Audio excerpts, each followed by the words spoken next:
in a humble gesture Janimjaya, bowed down to Narayana and Nara, the revered male beings, and also to the goddess Saraswati. With reverence he invoked the word Jaya. Janimjaya's curiosity was piqued as he asked his wise teacher Vasampayana about the past of his great-grandfathers.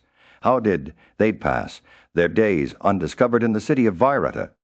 He inquired, and how did the noble Draupadi, devoted to her lords and ever admiring the deity, spend her days unrecognized? Vasampayana began to recount the tale after obtaining boons from the god of justice. Yudhishthira returned to the asylum and shared with the Brahmanas all that had transpired. He then restored to a regenerate Brahma the churning staff and fire sticks he had lost with a deep sense of responsibility.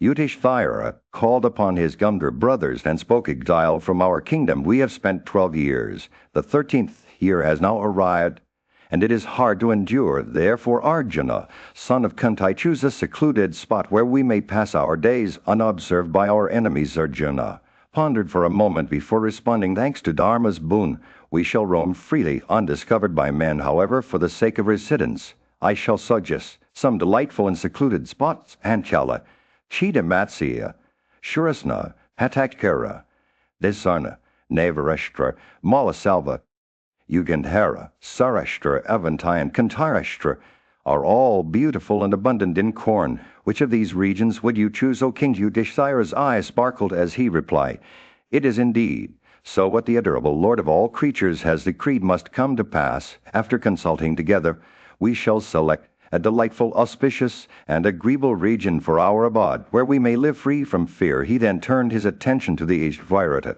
king of the Matsyas, who was virtuous, powerful, charitable, and liked by all, even in the city of Virata. "O child," Yudhishthira said, "we shall spend this year entering his service. Tell me, ye sons of the Kuru race, in what capacities you will present yourselves before the king of the Matsyas?" The brothers conferred among themselves, and Arjuna proposed a plan. "O God among men," he asked Yudhishthira, "what service will you take on in Virata's kingdom? You are mild, charitable, modest, virtuous, and firm in promise. What will you do, O king afflicted?"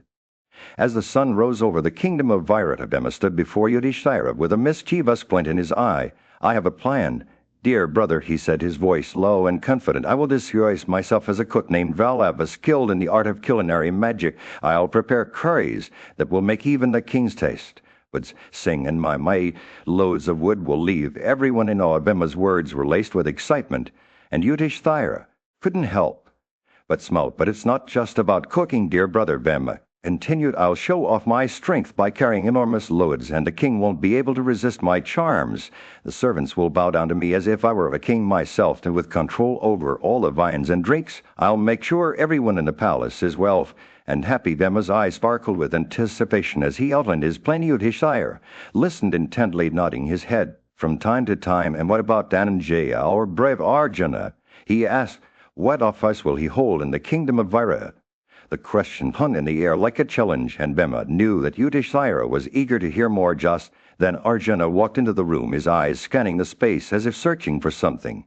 "For someone, I'll disguise myself as one of the neuters," he said, finally, his voice calm but firm. "Brahanala will be my name, and I'll wear bangles on my wrists and a braid hanging from my head." Arjuna's words were laced with a hint of sadness, but Bhima knew that his brother was determined to follow through with the plan. As they spoke, Yudhishthira couldn't help but think back to the days when Arjuna had fought alongside Krishna in the forest of Kandava. The divine Agni himself had appeared before them, and Arjuna had vanquished the fearsome Nagas and Rakshasas with ease. "You are like a sun among heat-giving bodies," Yudhishthira said, his voice filled with admiration. "A Brahmana is the best of all bites, but you, Arjuna, are the greatest warrior I know." Arjuna's eyes met Bhima's, and for a moment they just looked at each other. Two brothers bound together by their loyalty to each other and to their kingdom. Then with a quiet nod, Arjuna turned back to Yudhishthira, his voice steady as he outlined his plan to conceal himself in the palace of Virata. "I'll live at the wing."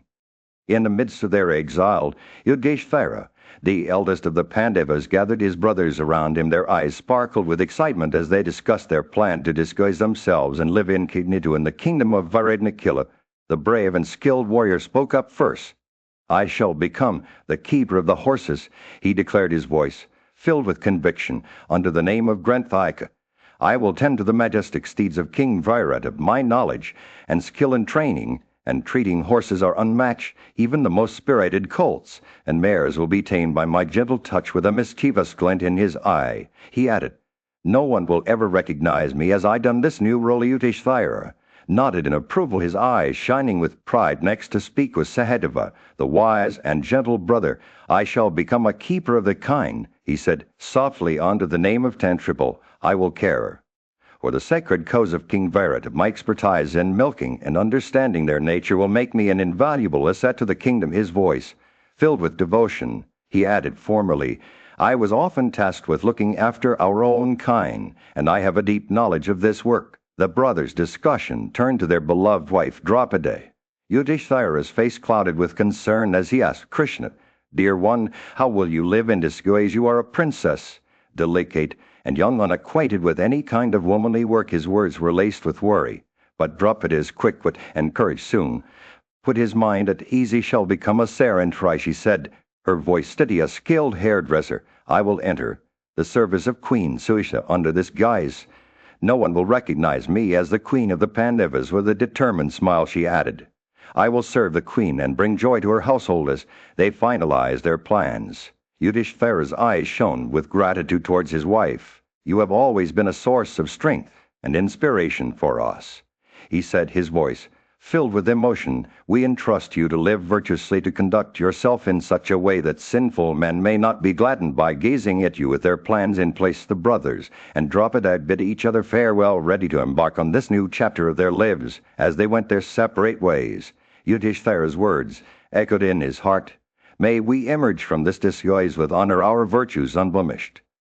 The sun was setting over the tranquil landscape as Yudhishthira, the eldest of the Pandavas, stood before his brothers. We have spoken of our roles in the days ahead, he said, but I must also share my thoughts with you. He turned to Dharmiya, their wise priest who had been watching over them with a keen eye. Tell us, Dharmiya, what advice do you have for us? Yudhishthira asked. The old man's eyes twinkled as he began to speak in measured tones. Your arrangements for the Brahmanas and our friends are excellent, he said, but my kings, I must caution you on one matter, the protection of Draupadi. Yudhishthira nodded bravely, his mind already racing with strategies to ensure their sister's safety. Dharmiya continued to live in a royal household is not for the faint of heart. You will have to tread carefully, avoiding every fault and mistake. He paused, collecting his thoughts before continuing. When you arrive at the palace, be respectful and courteous. Do not presume to offer counsel without being asked, nor should you sit on a seat that might raise alarm among malicious people. Pay homage in season and silently sit beside the king, for he takes umbrage at those who babble excessively. Dharmiya's words hung in the air like a gentle breeze, carrying with them the weight of wisdom. Arjuna listened intently, his eyes never leaving Dharmiya's face. He knew that living among their cousins, the Kauravas, would be a delicate balancing act requiring great care and subtlety. The old priest's words were like a map guiding them through the treacherous waters of court politics. Dharmiya's eyes seemed to bore into Arjuna's very soul as he spoke on. A person obtains the good graces of a king by behaving agreeably to his wishes. Do not reveal lies told by the king, nor should you regard yourself as learned or superior. His words dripped with caution like honey, poured slowly and deliberately. As the evening wore on, Dharmiya's counsel painted a vivid picture in their minds, one of respect, humility, and careful consideration for the king's dignity. He who is ever mindful of the king's welfare and is neither exhilarated by reward nor depressed by disgrace is alone worthy of dwelling in a royal household, he concluded. The Pandavas listened, absorbing Dharmiya's wisdom like parched travelers drinking from an oasis. They knew that their journey ahead would be fraught with challenges, but with the old priest's guidance they felt a sense of hope and determination. As the stars began to twinkle in the night sky, Yudhishthira nodded in understanding, his heart filled with it. As the sun began to set on the horizon, the Pandavas, those mighty warriors, girded their waists with swords and prepared for a new journey. They had been living in inaccessible hills and forest fastnesses, but now they were determined to recover their kingdom, which lay beyond the river. Arjuna, the great archer, led the way, his eyes scanning the landscape as he guided his companions through the Ikulama and Shurasana regions. To their right lay the country of the Panchalas, while to their left was that of the Dasarnas. The Pandavas had been living as hunters for so long that they looked one and were birds, but beneath their raw exterior burned a fierce determinationist. They emerged from the forest. Krishna addressed Yudhishthira, saying, "We see footpaths here in various fields. From this it appears that Virata's metropolis is still at a distance. Pass we hear what part of the night is still left, for great is my fahe." Yudhishthira replied, "O Dhananjaya of Virata's race, do thou take up Panchalai and carry her. Just on emerging from this forest we arrive at the city. Arjuna quickly took Draupadi in his arms as if she were a precious burden and carried her towards the city. As they approached the metropolis, Yudhishthira asked Arjuna where to deposit their weapons before entering the city. If they entered with their bows and swords, they would surely excite the alarm of the citizens who would recognize them as the Pandavas. Arjuna suggested hiding their arms in a nearby cemetery beneath the branches of a mighty sama tree. The tree was accessible, surrounded by an out-of-the-way forest teeming with beasts and snakes, and its location near a dreary cemetery made it unlikely that anyone would stumble upon their hidden cave. Yudhishthira agreed to this plan, and Arjuna prepared to deposit the boughs. With a few swift motions, Arjuna loosened the string of his Gandhava bow, which had conquered gods and men alike on countless battlefields. Yudhishthira unfastened the string at his own bow, while Bhima, Nakula, and Sahadeva did the same with their respective bows together. They stowed away their long swords' quivers and arose in the sama tree. Nakula carefully tied the boughs to sturdy branches, ensuring that they would not break or be affected by the rain. To make it seem as though a body lay hidden beneath the tree, they hung out a corpse, an old woman whose age was said to be 12 years. The Pandavas told the shepherds and cowards who asked about the corpse that it was their mother's remains. As Yudhishthira journeyed towards the enchanting city of Virata with his brothers, he couldn't help but think of the divine Durga, the supreme goddess of the universe, born to Yesoda and fondly known as the one who received boons from Narayana. She was a fierce protector and bestower of prosperity. Yudhishthira's mind overflowed with praise for this majestic goddess, adorned in celestial garlands and robes, armed with a scimitar and shield. As he thought of Durga, his heart swelled with devotion. He invoked her name, reciting various epithets from revered hymns. "Salutations to you, O giver of boons," he said. "You are identical with Krishna, the maiden who observed the vow of Brahmacharya. Your body shining like the newly risen sun." Yudhishthira's words poured forth in a poetic torrent. "Your 4 hands and 4 faces shine brightly. Your fair hips and deep bosom are a sight to behold. You wear bangles made of emeralds and sapphires and excellent bracelets on your upper arm." As he praised Durga, Yudhishthira's thoughts turned to her many avatars. "You are Padma, the consort of Narayana," he said. "Your true form is pure like the Brahmacharya. While your face is as beautiful as Sankarsana's, and your 2 long arms shine with strength." He described her various attributes: a vessel, a lotus, a bell, a news, a bow, and a discus. "You are the only female in the universe who possesses purity," he said. Yudhishthira's devotion reached its peak as he addressed Durga directly. "O goddess, you shine with a face that challenges the moon in beauty. With your excellent diadem and braid, robes made of snake bodies, and brilliant girdle around your hips, you are like the Mandara mountain encircled by snakes." He invoked her many names: Jaya, Vijaya, Kala, and Durga. "Grant me victory, O goddess," he said. "Show me your mercy and be the source of blessings to me." As Yudhishthira finished his hymn, the divine Durga revealed herself to him. Approaching the king, she spoke in a voice that echoed through his mind: "O mighty armed king, listen to my words. Having vanquished and slain the ranks of the Kauravas through my grace, victory in battle will soon be thine." She promised Yudhishthira that he would regain his kingdom free from troubles, and that his brothers would share in his happiness. The goddess continued: "Through my grace, joy and health will be thine." Those who recite. In the grand court of King Virata, a majestic figure emerged from the shadows. His name was Yudhishthira, and he was none other than the illustrious lord of man, renowned for his strength, beauty, and prowess. Like a celestial being shrouded in clouds, he appeared before the king, his presence radiating an aura of greatness. King Virata, seated on his throne, gazed at Yudhishthira with curiosity and admiration. He beheld the son of Pandu, whose face shone like the full moon, hidden behind a veil of clouds. The king's eyes sparkled with wonder as he pondered the identity of this mysterious stranger. "Who is this man, so regal in bearing?" King Virata asked his counselors and nobles.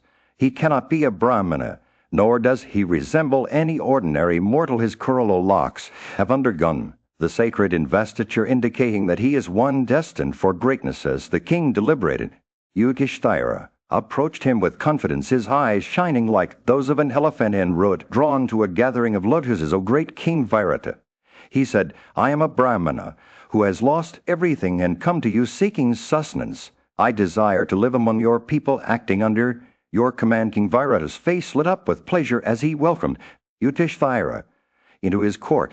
You are welcome, O child, he said.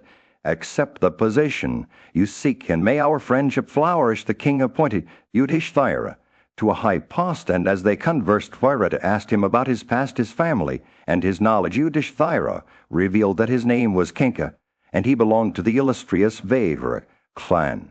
He claimed to be skilled in casting discs, and had once been a friend of Yudhishthira.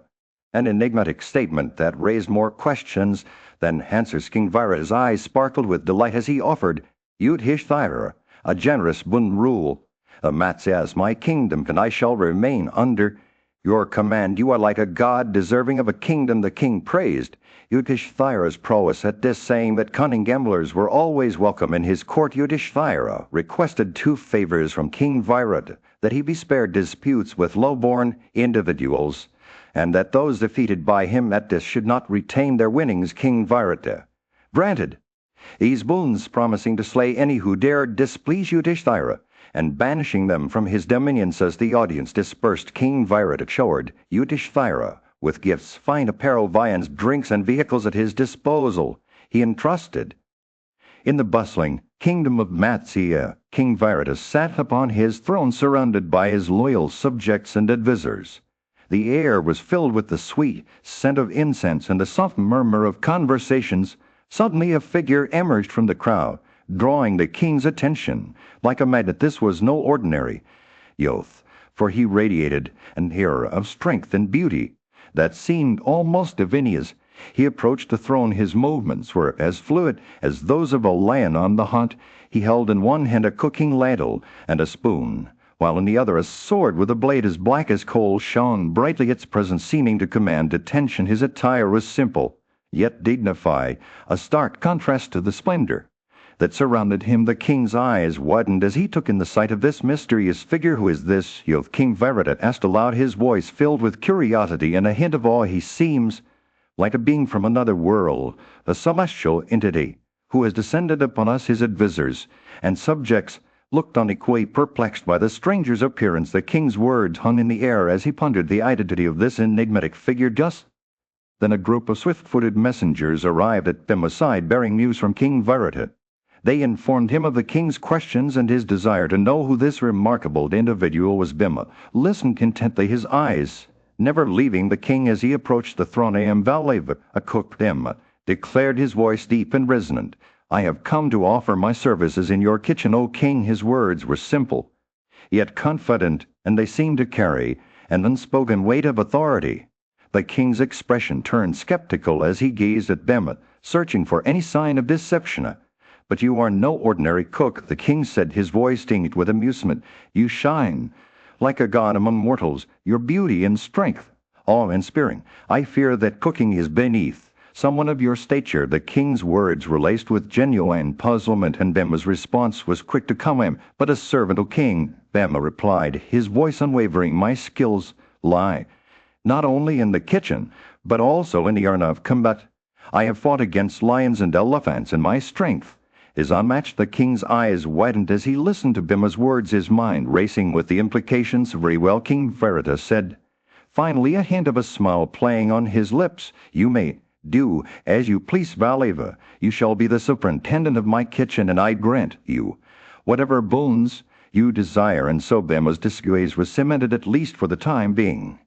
In the bustling streets of Virata's kingdom, a young woman named Draupadi wandered aimlessly, her long dark hair tied back in a neat braid. She wore a single piece of worn but elegant cloth, and her beauty was undeniable. Her eyes sparkled with kindness, and her smile could light up even the darkest of rooms. As she walked, men and women couldn't help but stare at her, mesmerized by her radiance. They approached her cautiously, sensing that this was no ordinary woman. Who are you? They asked, their voices filled with curiosity. Draupadi replied, Humbly, I am a Sarantai, a maidservant seeking a new home and the chance to serve a queen of the kingdom. Sushna happened upon Draupadi while gazing out from the palace balcony. She was taken aback by the young woman's stunning beauty, and poised Susha summoned Draupadi to her presence, her eyes shining with intrigue. Tell me, O beautiful one, Susha said, who are you really? You can't be just a simple maidservant. Your features are those of a goddess. Your skin is like the full moon. Your eyes resemble the autumnal lotus, and your hair is as black as the night. Draupadi smiled demurely, her voice barely above a whisper. I am but a humble servant, my queen. I have served many noble women in the past. Satyabhama, Krishna's favorite queen among them. I know how to dress hair and make fragrant garlands from flowers. Like jasmine and Luvasusha's eyes narrowed, her mind racing with possibilities. I would take you into my household, she said, finally, but I fear for the king's sake he is a man consumed by passion, and your beauty might prove too great a temptation for him to resist. Draupadi listened attentively, her expression serene. Fear not, my queen, she said. I am bound to my 5 Gandharva husbands who protect me from harm. None can take me from them, nor can I be claimed by any man as if I were a common woman. Susha's face softened, and she nodded graciously. Very well, then you may join our household, but on one condition. You must never touch food that has been partaken of by another, nor wash the feet of anyone but me or my maiden. So Draupadi began her new life in Virata's kingdom, her secrets and mysteries remaining hidden from all who did not know her true nature. In a bustling city of Virata, a mysterious figure emerged from the shadows, clad in a coward's attire and speaking with the rustic dialect of the countryside. Sahadeva made his way to the royal cup, and the king Virata was taken aback by the stranger's imposing presence. Shining like a bull among men, he summoned his guards to bring Sahadeva before him. As the young man entered the palace, Virata's curiosity grew. To whom do you belong? He asked, his voice filled with wonder. From where have you come? What were do you seek? I've never seen you before. The king's eyes narrowed, searching for any sign of deception in Sahadeva's rugged features. Sahadeva stood tall, his deep voice rumbling like thunder as he replied, I am Arishnema of Vaisya by birth. I was employed by the Kuru princes, the sons of Pandu, as a coward. But now I've lost touch with them and seek new service. I don't know where they are, and I fear to enter anyone's service. But yours, great king. His words were laced with sincerity, and Virata sensed that there was more to this stranger than met the eye. King's expression turned thoughtful as he examined Sahadeva. You must be a Brahmana or Kshatriya, he mused aloud. Your bearing suggests you're a lord of the earth itself. Tell me truly, what is your true nature? Virata's words were tinged with amusement, but also a hint of suspicion. Sahadeva smiled, really, his eyes glinting in the light. I am but a humble Vaisya, he said. Yeah, I possess knowledge beyond my station. I've tended to the Kuru prince's vast herds, and people know me as Tentripala. I can sense the present, past, and future of all cattle within 10 yojanas. My skills in breeding and disease prevention are renowned, and I've even discovered ways to identify auspicious bulls that grant fertility to barren women. Virata's eyes widened in awe as Sahadeva spoke, his voice weaving a spell of wonder around the king. I have 100,000 kine, he declared finally. Take charge of them all, and may they flourish under your care. With those words, Virata entrusted Sahadeva with the responsibility of managing his vast herds. As the days passed, Sahadeva proved himself to be an exceptional caretaker, expertly guiding the cattle to prosperity. Unbeknownst to Virata, the young man was none other than one of the 5 Pandava brothers, Yudhishthira's loyal brother and confidant. Yet in this new guise he lived happily among his adopted people, his true identity. In the bustling kingdom of Virata, a majestic figure emerged from the shadows. Vaisabhayana, the revered storyteller, described him as enormous in size and exquisite in beauty, adorned with ornaments typically reserved for women. His long flowing hair danced about his neck like an elephant's mane, while his conch bracelets overlaid with gold shone brightly on his arms. The ground trembled beneath his feet as he approached the palace, drawing the attention of King Virata. King, a just and wise ruler, was perplexed by this newcomer. Who is this person? He asked his courtiers, but none could provide an answer. The king's curiosity turned to wonder as he beheld the stranger's extraordinary appearance. He seemed to be both celestial and earthly, with a dark complexion reminiscent of the leader of a herd of elephants. Virata's eyes sparkled with a mix of amusement and concern as he addressed the mysterious figure. You possess great strength like a god, he said. Your youth and dark hue make you resemble an elephant leader. Your ornaments and garlands suggest a warrior, but your beauty is that of a woman. I am old and weary. Perhaps you can be my son or rule in my place." The king's words were laced with a hint of trepidation, as if he sensed that this stranger was no ordinary mortal. Arjuna, the legendary warrior, stepped forward from behind his disguise. "I sing, dance, and play instruments," he said, his voice smooth as silk. "I am skilled in dance, and son, O Lord of men, assign me to teach your daughter." Uttara, Virata's eyes widened with surprise. "But Arjuna continued, my form is that of a woman, Virata. I have no father or mother. What use would it be for you to know my story?" The king's face softened, and he nodded graciously. "Very well," Virata said. "Teach my daughter and her friends the art of dance." "But, O Virata, your talents are wasted on such a task. You deserve to rule over the entire earth." Girded by the unseen, Arjuna bowed his head in gratitude.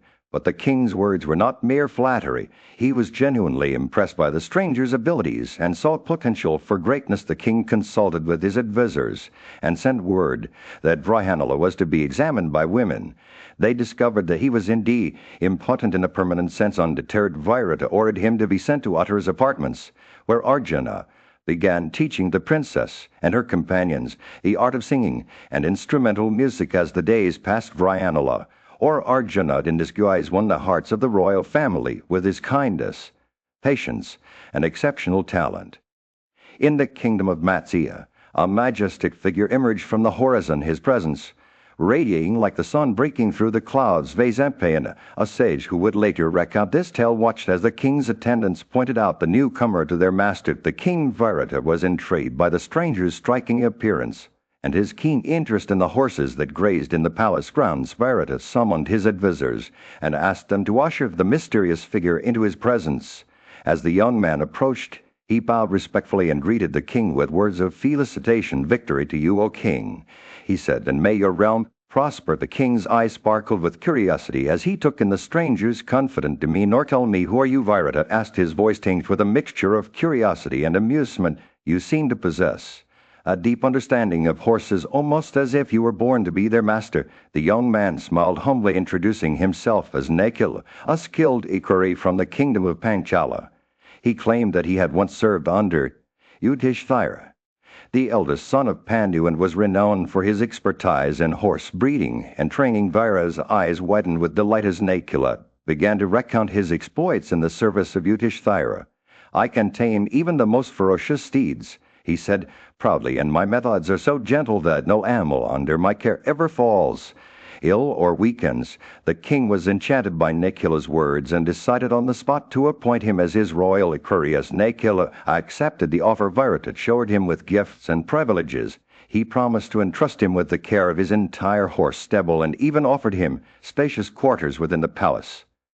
But before accepting these honors, Nakila asked for permission to reveal a secret. He was in hiding, just like Yudhishthira, and had come to Matsya seeking refuge from their enemies. Virata's expression softened with understanding as he realized that this young man, so full of life and vitality, was actually one of the Pandava brothers. He praised Nakila for his bravery and asked after the well-being of Yudhishthira, who he assumed must be living a simple life in the forest far from the trappings of royalty. As the days passed, Nakila settled into his new role with ease, earning the respect and admiration of Virata's courtiers. He proved to be an invaluable asset, not only as a skilled horse breeder, but also as a charismatic figure who could diffuse tensions and lift spirits in times of crisis. And so, amidst the tranquil surroundings of Matsya, Nakila lived incognito, his true identity known only to the king, while continuing to serve. In the city of Matsya, the Pandavas, disguised as commoners, had been living incognito for 3 months under the protection of King Virata.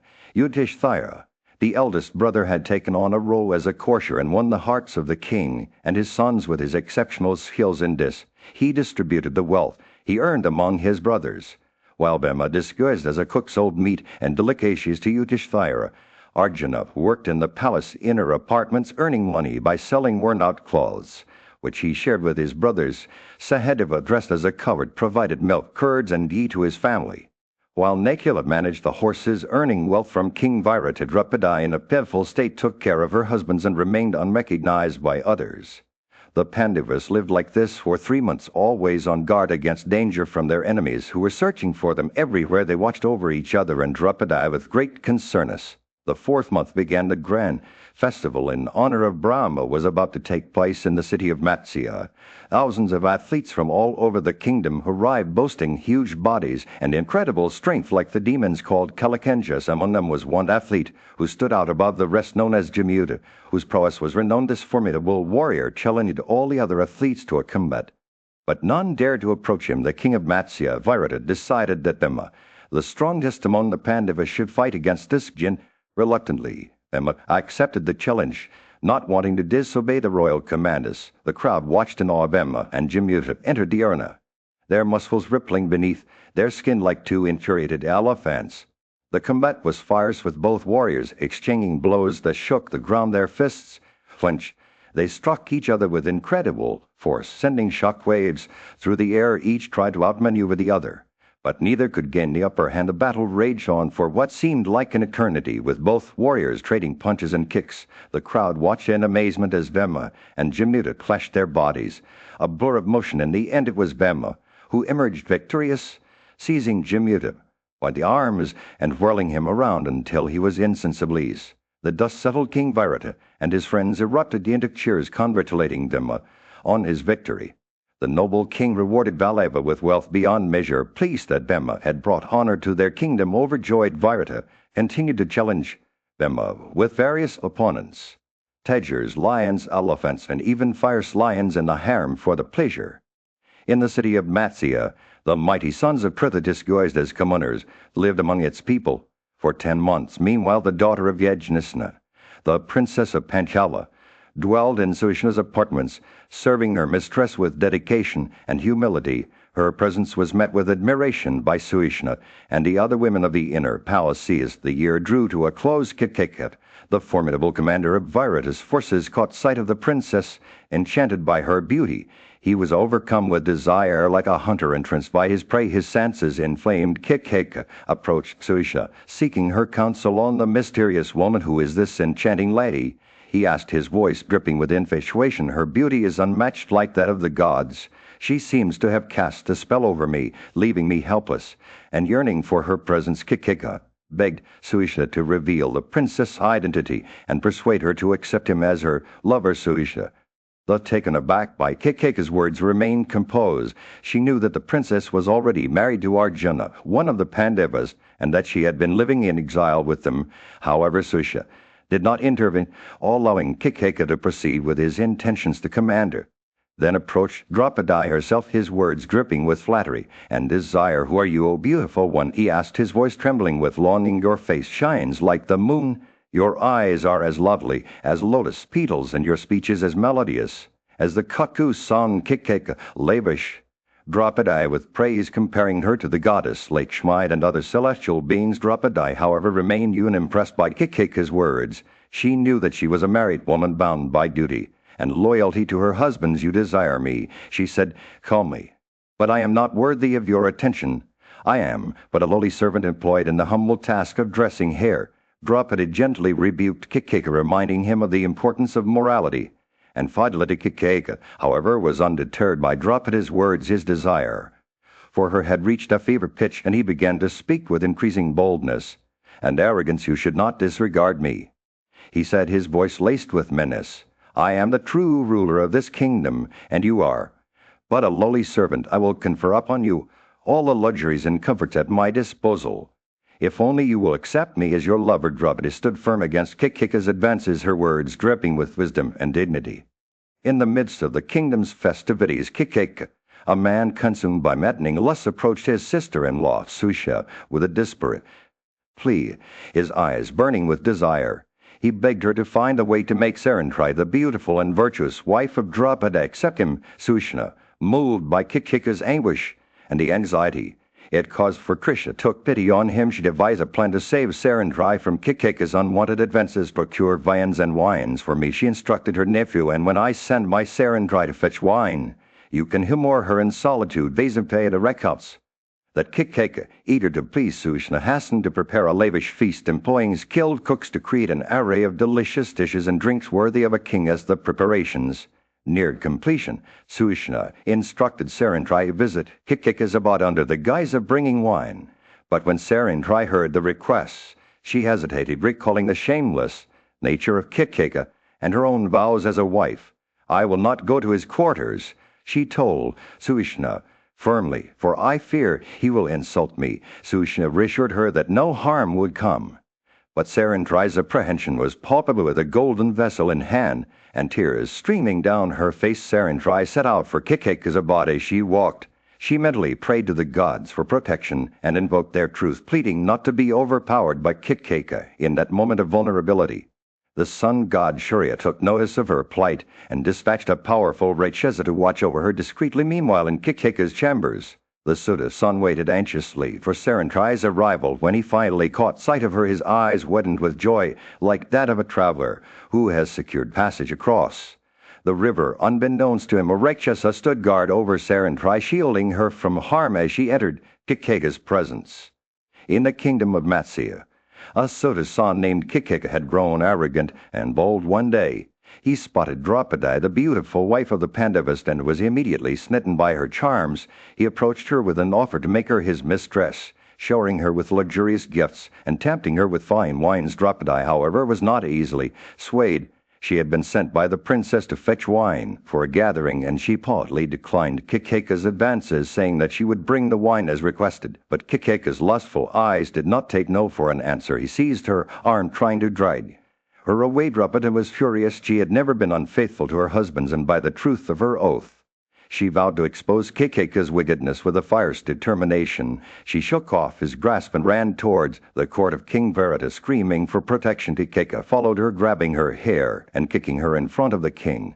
But just as he was about to strike again, a powerful Rakshasa intervened, sending Kikika tumbling to the ground. The king's guards rushed to Draupadi's aid, but King Virata seemed more concerned with maintaining his dignity than punishing the wrongdoer. Bhima, one of the Pandavas, was seething with rage at the sight of his beloved wife being insulted. He gnashed his teeth and prepared to attack Kikika.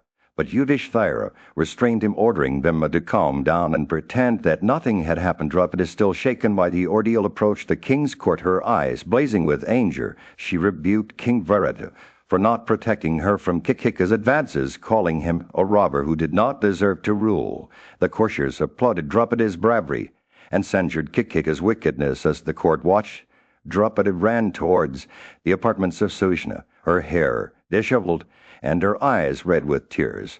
Sushna, the queen, asked her who had caused her distress, but Draupadi simply revealed that Kikika had insulted her while she was on an errand for the princess. The scene ended with Draupadi's departure to the apartments of Sushna. Still weeping and still seeking protection from her husbands, the courtiers were left to ponder the bravery of the Pandava's wife, who had stood up to Kikika's lustful advances with courage and dignity.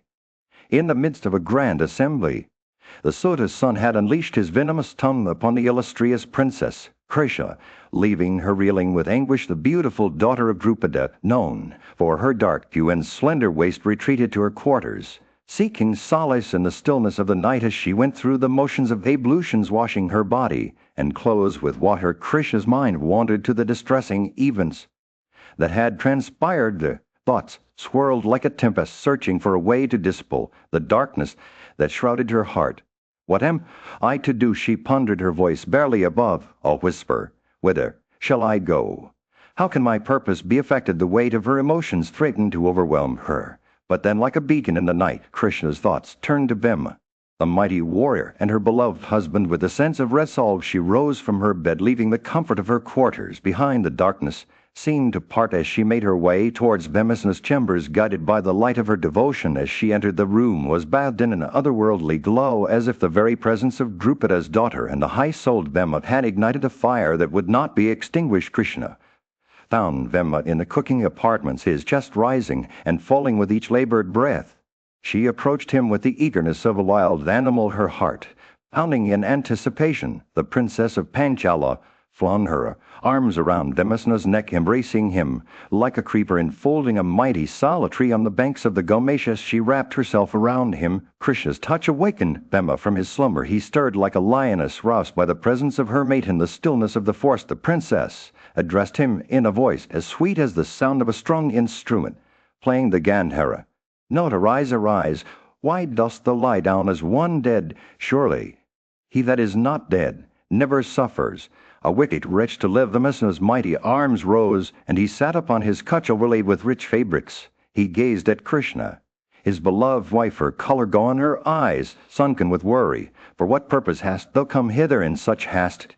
He asked, his voice low and urgent, "Tell me everything, my love. I must know the truth. Whether it be pleasurable or painful, agreeable or disagreeable, tell me all."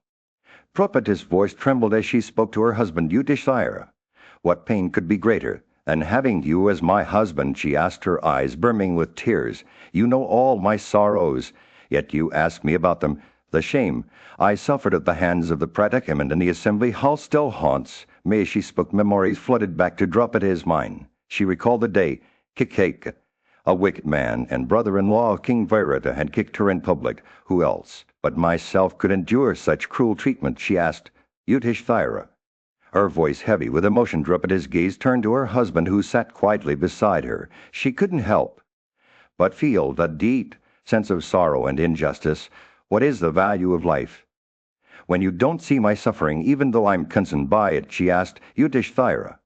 Her words, laced with pain, Yudhishthira's eyes dropped to the ground as Draupadi continued to speak. She told him about Kikika's daily harassment, how he would call her a and try and ask her to become his wife. "My heart is bursting like a ripe fruit," she said, her voice cracking with anguish. Draupadi's thoughts turned to Yudhishthira's own actions, which had led to their downfall. She remembered the days when he would gamble away their kingdom, wealth, and even herself. Who else but a desperate gambler would risk everything for the thrill of winning? She asked, her words synced with sorrow as she spoke. Draupadi's mind flashed back to Yudhishthira's former glory. She recalled the days when he was adored by kings and sages, when his kitchen was filled with 100,000 maidservants, feeding guests day and night. That mighty monarch who gave away 1,000 nishkas every day is now reduced to casting this for survival, she said, her voice heavy with sadness. Draupadi's eyes welled up with tears as she looked at Yudhishthira, who had become a courtier in King Virata's court. "Behold the mighty, and once worshipped by the entire earth, now serving another for sustenance," she said, her words dripping with sorrow. As Draupadi finished speaking, her voice trailed off, and Yudhishthira looked up at her, his eyes filled with regret. The room fell silent, the only sound being the quiet sobs of Draupadi, who was overwhelmed by the weight of their misfortunes. The sun had barely risen over the kingdom of Virata, casting a warm glow over the bustling streets. In the midst of this tranquility, Draupadi's heart was heavy with sorrow. She stood in the courtyard of the palace, her eyes fixed on Arjuna, who was now known as Vallabha, the cook. Draupadi's voice trembled as she spoke to Bhima. "O Virata, I have a great grief that I must share with you. Who can bear to see you, O bull of the Virata race, reduced to cooking in this palace? It is a fate so unworthy of your valor and strength." She paused, her eyes welling up with tears as she continued. Draupadi's words poured out like a river, describing Arjuna's ignominious disguise when you fight with elephants. "The women lull, and I am filled with distress," she said, "and when you wrestle with lions and tigers in the palace courtyard, Kekiai thinks me attached to you, and Sarantrai weeps for her lover." Draupadi's words were laced with anguish as she spoke of Arjuna's transformation from a mighty warrior to a dancing master, that youth who vanquished all celestials and men on his own chariot is now entertaining women with songs. She said, her voice cracking with emotion. Dhamma listened intently, his expression. Somber, he knew the depth of Draupadi's sorrow, for he too was afflicted by their disguises. But it was not just Arjuna that weighed heavily on Draupadi's heart. Her gaze drifted to Sahadeva, who tended kine in the guise of a coward. "O Bharata," she said, her voice barely above a whisper, "beholding that beloved brother of thine, that bull among men employed by Matsya in looking after his kine, I am filled with woe." Her words were punctuated by sobs as she spoke of Sahadeva's noble disposition and rectitude. The morning sun climbed higher in the sky. Draupadi's lament continued. She spoke of Nakula, who trained horses for Virata, and Yudhishthira, who was lost to her, a distant memory. Her words were a testament to the depth of her love for her husbands and her longing for their return. In the midst of this sorrow, Bhima listened attentively, his heart heavy with compassion. He knew that Draupadi's grief was not just for herself, but for all of them, for the life they had left behind, for the disguises they wore, and for the uncertainty of their future. As she finished speaking, Bhima wrapped his arms around her, holding her close as the weight of their collective sorrow bore down on them both. In the grand halls of Virata's palace, a poignant scene unfolded. Draupadi, once the proud princess of Panthela, now lived in disguise as a humble servant named Saranthrai. Her eyes, once bright with joy and laughter, had dimmed to reflect the sorrow that weighed upon her heart as she spoke to Bhima. Her voice trembled with emotion. Alas, I am but a shadow of my former self, living under the command of Queen Sushna, forced to endure the hardships of servitude. The thought of returning to prosperity and happiness seems distant, like a fleeting dream that vanishes at dawn. She paused, her gaze drifting away as memories flooded her mind. Draupadi's words were laced with resignation, yet beneath the surface a deep sadness. See, prosperity and adversity are but two sides of the same wheel, she said, her voice barely above a whispered. Victory can turn to defeat in an instant, and I live in hope that fate will soon shift in our favor. Her eyes, locked onto Bhima's, filled with a plea for understanding. Why do you not regard me as one dead? She asked, her voice cracking with emotion. I have heard the wise words of old, those who give may beg, those who slay may be slain, and those who overthrow others may themselves be overthrown by foes. Destiny is unfathomable, and I await its benevolence. As she spoke, Draupadi's hands rose to her face, as if to shield herself from the memories that haunted her. Behold them, she said, her voice heavy with sorrow. The marks of servitude on my hands, once they were soft and unblemished, but now they bear the scars of a life spent pounding sandal for others. Her eyes welled up with tears as she showed him the corns that had formed on her palms. Bhima's face contorted in anguish as he beheld his wife's suffering. He covered his face with those delicate hands, marked by the hardships she endured, and wept silently. Draupadi's words had stirred his heart to compassion, and he held her hands tightly, tears streaming down his own face. As they sat together in sorrow, Vaisampayana watched with him, a witness to the depth of their pain. The mighty son of Kunti, once invincible on the battlefield, now shed copious tears for the woman who had been his companion in joy and adversity.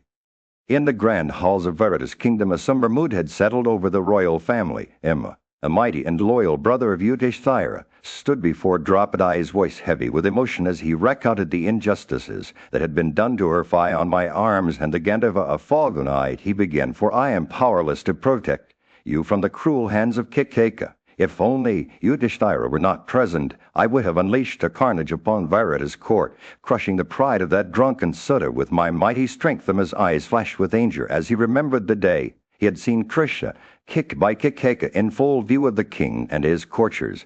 I was consumed by a fierce desire for slaughter, he confessed to Draupadi, but Yudhishthira's glance stayed my hand, and I have held back ever since. The weight of their exile bore down upon Bhima like a physical burden. He spoke of the kingdom they had lost, the Kauravas who still lived, and the cruel fate that had befallen them all. I am tormented by the thought of those abominable acts, he said, his voice cracking with emotion. Draupadi's eyes welled up with tears as she listened to Bhima's words. She knew the depth of his sorrow, for she too had suffered at the hands of Kikeka.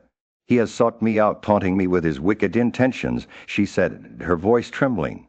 I have tried to resist him, but he is relentless in his pursuit. Bhima's face darkened as he listened to Draupadi's tale.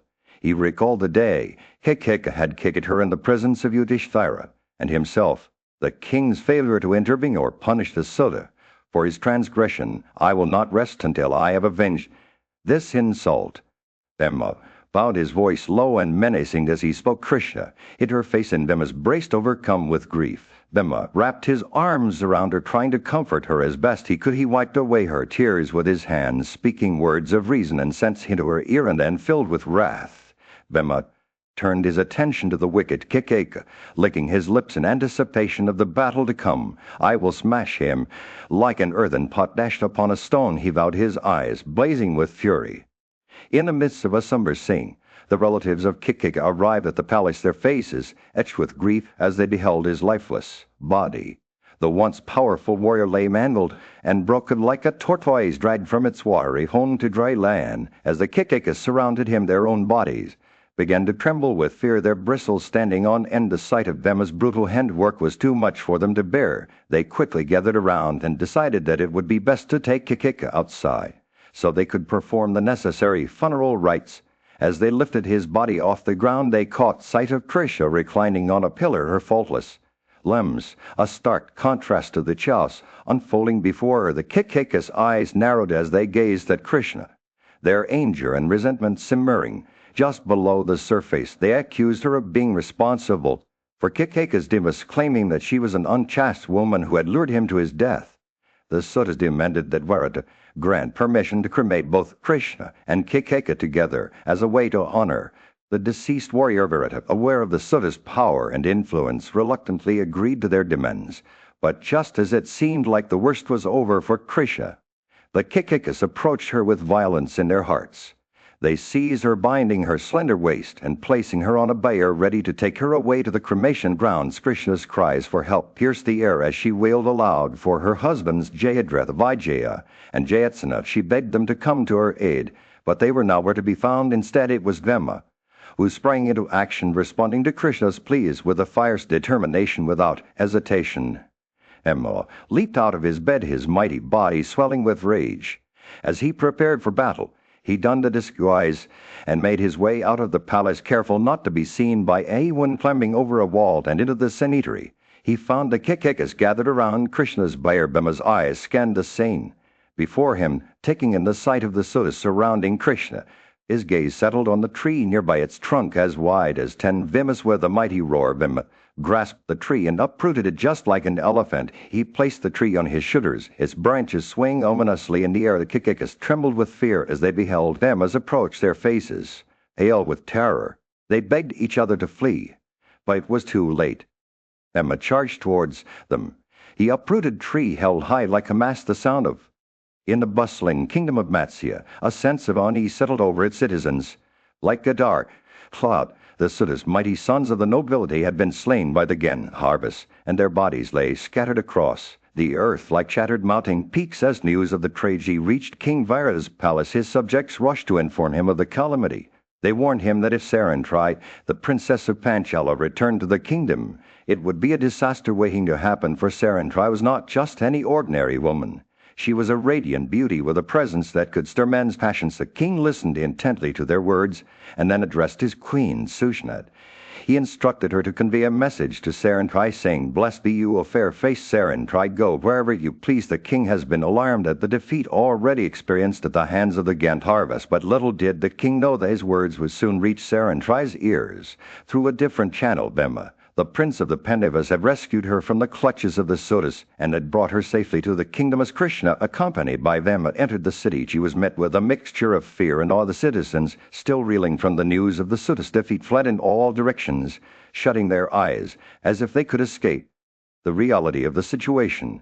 Meanwhile, Draupadi, the princess of Panchala, saw Vema standing at the gate of the kitchen like an elephant of gigantic proportions. Vema noticed her gaze and smiled, his face radiant with kindness. Hearing these words of hers, in obedience to whom those persons were hitherto living in the sea, he said, "They will henceforth range here, regarding themselves as freed from the death." As Krishna made her way towards the palace, she was met by Virhanula, one of the king's daughters-in-law. The young woman approached Krishna with a mixture of curiosity and concern, asking her about her ordeal and how the Sutas had been slain. Krishna recounted her story, telling Virhanula that Vema had rescued her from the clutches of the Sutas and brought her safely to the kingdom. But as she spoke, Krishna couldn't help but noticed the pain in Virhanula's eyes. The young woman seemed troubled by something, and Krishna sensed that there was more to her story than met the eyes. They entered the palace. Draupadi was greeted by Sushna, who conveyed the king's message to her. But instead of heeding the king's words, Sarantrae requested permission to stay in the kingdom for 13 more days. She explained that the Gandharvas would be highly obliged. The city and its surrounding provinces were abuzz with the news of the slaughter of Kikek and his brothers. People couldn't believe their eyes. How could such mighty warriors fall to the invisible hands of the Gandharvas? It was whispered in awe that for bravery both Valeva and Kikeka were renowned warriors, but it was also known that wicked Kikeka had a dark reputation. He was an oppressor of men and the dishonorer of other people's wives. As the news spread, it seemed to fuel a sense of pride among the people. They began to speak of the invincible Kikeka who had slayed hostile ranks with ease. Little did they know that their admiration would soon turn to shock and dismay, for in the midst of this celebration a group of spies returned from their mission to search for the Pandavas. These spies, employed by Dhritarashtra's son Duryodhana, had scoured various villages, towns, and kingdoms, following every lead, every hint that might bring them closer to their quarry. They had searched through dense forests, Teeming with deer and other animals, overgrown with trees and creepers of divers kind, they had ventured into arbors of matted woods, plants, and creepers of every species, but to no avail us. They entered the court of King Duryodhana, seated alongside his trusted advisors Drona, Karna, Kripa, and the high-souled Bhishma. The spies bowed before him. "O Lord of men," they said, "we have searched far and wide, while the sons of Pandu in that mighty forest we have come every inch of it, but to no avail. We have failed to discover their track or their present residence." They explained how they had followed the charioteers of the Pandavas, making inquiries along the way, only to find out that neither the sons of Pritha nor the Chasprisha were in Dwarava. The spies' words hung in the air like a challenge. King Duryodhana's face remained impassive, but his eyes betrayed a glimmer of frustration. He knew that time was running out. The Pandavas could strike at any moment. "What should we do next?" he asked, his voice firm, but laced with uncertainty. The spies' words were like a bound to King Duryodhana's wounded pride. They told him about Kikika, the commander of King Matsya, who had been vanquished by the invisible Gandharvas during the hours of darkness. The news was like a breath of fresh air. It seemed that their enemies were not invincible after all. With renewed hope and determination, King Duryodhana turned to his advisors and asked for their counsel on what to do next. The court fell silent, each advisor pondering the question. It was clear that in the court of Hastinapur, King Duryodhana sat in contemplation, his mind racing with the news brought by his spies. They had reported that the 5 Pandava brothers, Arjuna, Nakula, Sahadeva, and Yudhishthira, were living in disguise, their 13th year of exile almost at an end. Duryodhana's eyes narrowed as he pondered the implications.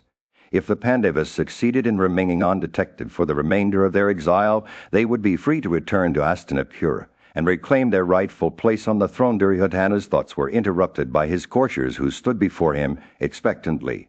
He rose from his seat, his voice firm as he addressed them.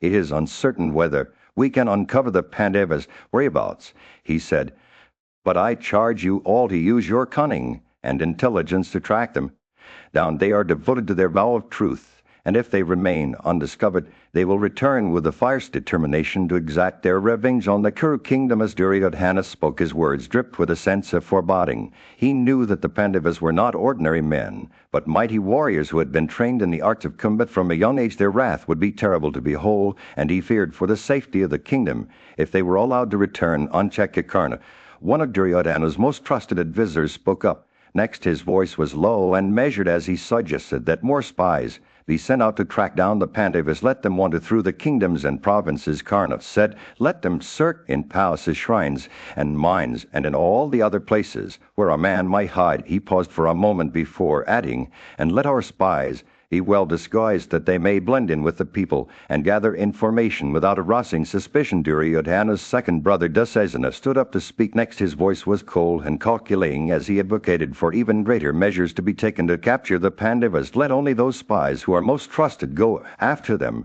he said, "and let them receive their rewards in advance, that they may work with all haste and diligence." Dussasana's words were laced with a sinister intent, as if he reveled in the idea of capturing his enemies. As the discussion continued, it became clear that Duryodhana was determined to do whatever it took to prevent the Pandavas from returning to Hastinapur. He dismissed all concerns and doubts, urging his courtiers to act with speed and cunning to uncover the whereabouts of the 5 brothers, and so a new wave of spies was dispatched armed with instructions. In the midst of war-torn Kurukshetra, the wise sage Vaisampayana stood before Drona, his voice filled with conviction. "Drona," he said, "you know as well as I that the sons of Pandu are not ordinary men. They possess a strength that cannot be defeated and a discernment that guides them through even the most treacherous of times." Drona's eyes narrowed, his mind racing with the weight of Vaisampayana's words. He knew the Pandavas well, their bravery, their intelligence, and their unwavering commitment to virtue. "Persons like the sons of Pandu never perish," he declared, his voice steady and firm. "Brave and skilled in every sense, intelligent and with senses under control, virtuous and grateful and obedient to the virtuous Yudhishthira. They are a force to be reckoned with." Vaisampayana nodded in agreement, his eyes shining with a deep understanding of the situation. "They follow their eldest brother, who is conversant with the conclusions of policy and virtue and profit," he explained. "He is attached to them as a father, and he strictly adheres to virtue and is firm in truth." Drana's expression turned thoughtfully, his mind weighing the possibilities to Yudhishthira. He eldest brother was indeed a beacon of hope for his people, gifted with great intelligence. He never injured anyone and always obeyed his younger brothers. His devotion to them was unwavering, and they in turn were fiercely loyal to him.